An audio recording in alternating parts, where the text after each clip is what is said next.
Hurricane Idalia is forcing Florida residents to brace for its impact. Yeah, people who live along a wide stretch of Florida's Gulf Coast are making their final preparations, and a lot of them plan to evacuate. Fox's Ariel Placencia joins us live from Tampa. And how are preparations going down there, Ariel?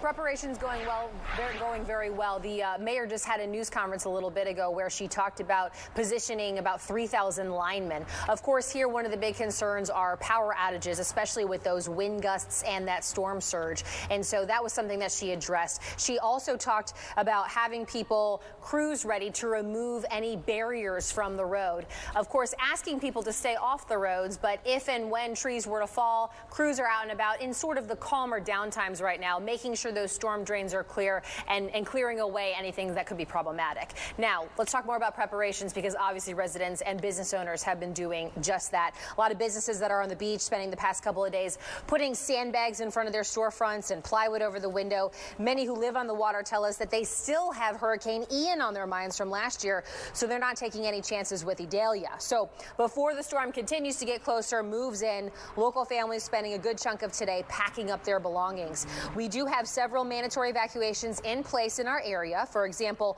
all areas west of US 19 in Hernando County, as well as those barrier islands in Pinellas County. Many residents telling us that they're moving more inland to wait out this storm, really hoping for the best as it gets closer, but naturally preparing for the worst. Now, evacuations have also included nursing homes and residential health care facilities.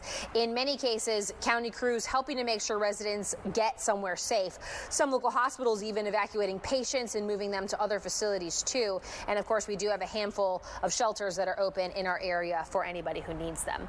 So again, the biggest concerns here in the Tampa Bay area, that's going to be the storm surge. Predictions showing it about maybe 4 to 7 feet, and then those wind gusts too. The mayor saying in her press conference maybe between 70 and 80 miles per hour. So the problems that come with that, blocked roads and of course power outages, those are the things we'll be watching for. Things certainly calm right now at this hour, but we know that the situation could change and change very quickly. I'll send it back to you.